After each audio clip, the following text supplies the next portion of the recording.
Hey everybody, I just clocked off. Been doing a lot of sports stuff the last few episodes. Got an econ slash business topic for today, which I'm excited about because it also interacts with a couple of other things that I really enjoy and I'm really passionate about. We're talking about the Netflix Warner Brothers merger that is supposed to go through. Netflix has evidently agreed to pay $72 billion for Warner Brothers. This is kind of, swooping in at the last minute after Paramount was trying to buy Warner Brothers for a long, long time. Paramount, of course, was recently bought Skydance and was recently acquired by the Ellison family.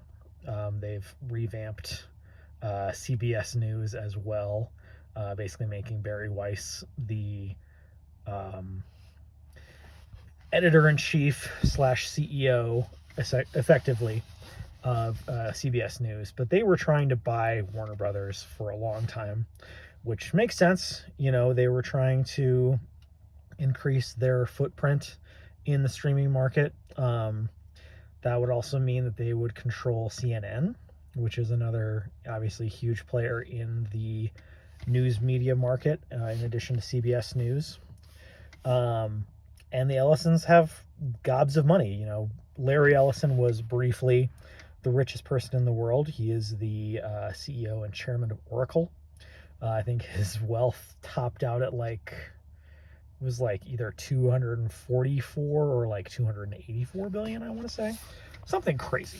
Some some absurd, totally fake, not totally fake, but at least partly fake number. Um, but regardless, so they're pissed off. The Ellisons are pissed off about this. They think that this is anti-competitive because Netflix was the number one streaming service in terms of market share going into this.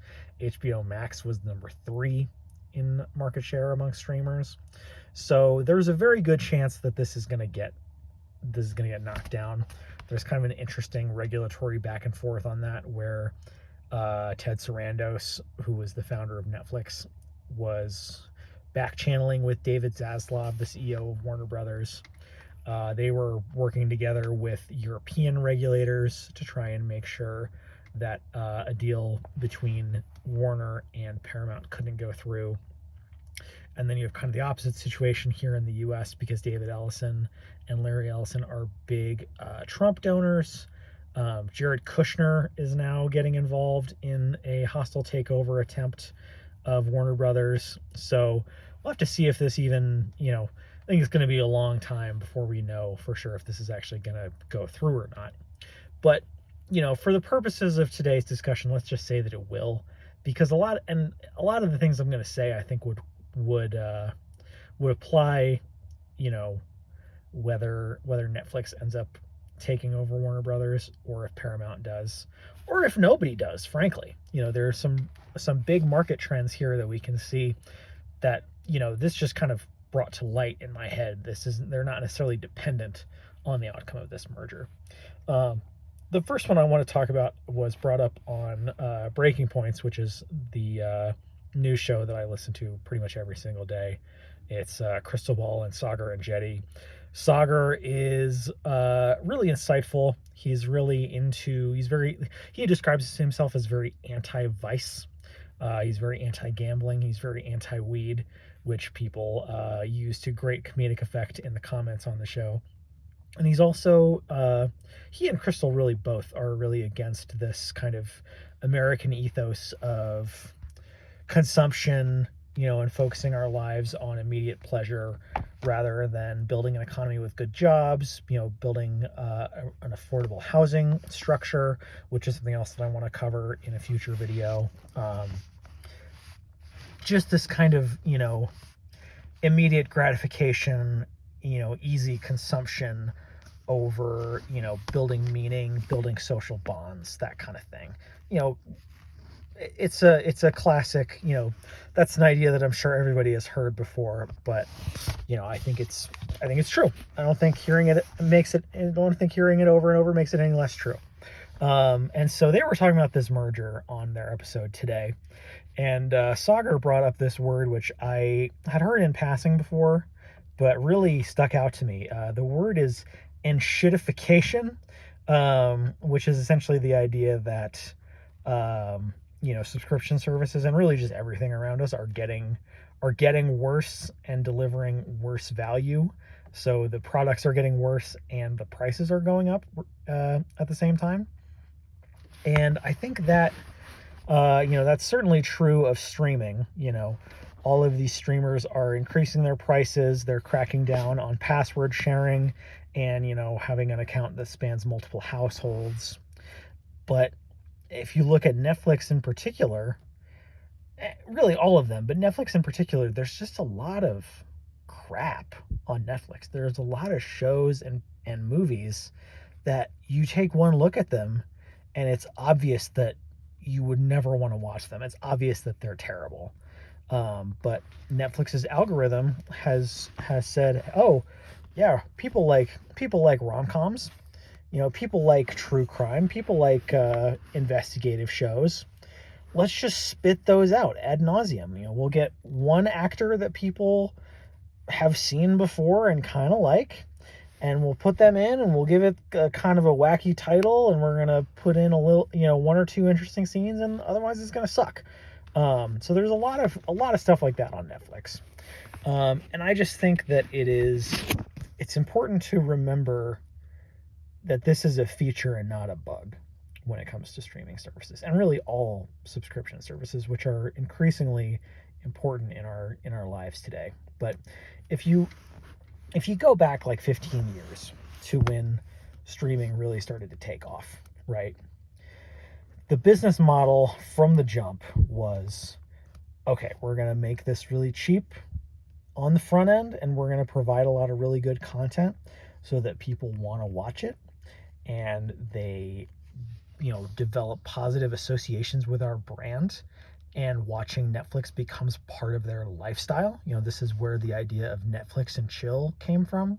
Kind of this intersection of streaming and entertainment and dating. And it's that sort of thing, as silly as it sounds, that makes products last, that gives them staying power. It makes it part of people's lives. So the plan was always to do that, and then after people were on the hook, so to speak, then you start to raise the prices. Then you can monetize the subscription base that you've built. And financially, you could see this. Netflix burned a lot of cash for a lot of years, and then slowly they started making money, and their stock was very valuable, which kind of kept them afloat for a while, and their stock continues to be very valuable, which is why they're able to pull off a $72 billion merger like this. So again, this is a feature and not a bug. The plan was always to bring people in, get them into the funnel, and then take their money, separate people from their money. And there are two ways to do that. You can make your product more expensive, which they've done, and you can lower your costs, which they've also done by making all of this slop. And then they can say, oh, well, people watched, XYZ number of hours of Netflix this year because we set it up to automatically play the next show. And we have all of this content that all sucks and nobody wants to watch, but it's there. It's an asset. And that's the way that they sell these things. And then, going off of that, we're talking about a huge consolidation merger, right? And so that's just kind of the next logical step in this, right? Is that the first step was about growing market share, and then you monetize it and you lose some people. Some people canceled Netflix because they were pissed.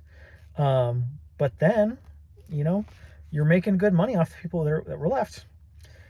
If you need more money, bring some more people into the funnel, buy another subscription base. And specifically the fact that Warner has a lot of the IP that people really care about. I was guilty of this myself. My first thought was, oh, hey, I can cancel HBO and I'll still be able to watch the extended editions of Lord of the Rings. There are a lot of people who would be psyched to have Harry Potter on Netflix all year round, or The Sopranos, or Game of Thrones. Excuse me. So yeah, you're just, when you can't organically grow your revenue anymore, you just import some more people, chuck them in the funnel. And then I guarantee that if this merger goes through, or again, if Paramount ends up buying Warner, or if neither of them end up buying Warner, we're going to have another round of this in a few years where, these companies are going to be strapped for cash. They're going to start to see declines in their subscriptions. They're going to see declines in revenue, and they're going to say, well, guess we just got to charge them some more. That's just how it's going to go. This is the business model. It's playing itself out. And the Lord of the Rings thing, I think, is kind of a good segue to my last point here, which is that we don't have to do this. I have the DVDs, the theatrical edition DVDs of the Lord of the Rings upstairs on my bookshelf right now. And my fiance's sister was nice enough to give us a DVD player that she doesn't use anymore. But if you go to basically any thrift store in America, you can buy a DVD player for like $15. Like, you can just buy a DVD player, and you can buy DVDs for really cheap now. You can get DVDs from the library. You can trade them with friends. You can borrow DVDs from your parents, who I guarantee have way too many, have more than they know what to do with, and certainly more than they want to deal with. And even if you wanted to even take it a step farther, I'm not going to say the app here because I have a feeling that it would make my account go away. But there are apps you can use to create your own streaming library, from digital files. What does DVD stand for? Digital video disc. So I'm just going to leave it at that. If you get a DVD once, there's a way that you can save it forever and watch it again whenever you want. So you don't need to pay the extra premium that Netflix is going to start charging. You can just, again, you can check out a DVD from the library and just put it on the computer, and then it's yours forever. And then you take it back to the library, and then you do it again. There are a lot of ways around this that are really not complicated, but it takes that extra step, that extra little bit of effort. So a lot of people aren't going to do it. And that's what these companies are counting on. They're counting on you relying on convenience. But if you inconvenience yourself just a little tiny bit, you can own your entertainment and own your life again, which is what these companies do not want you to do. They want you to rent your life and rent your experiences from them so that they can charge you whatever they want for it. It doesn't have to be that way.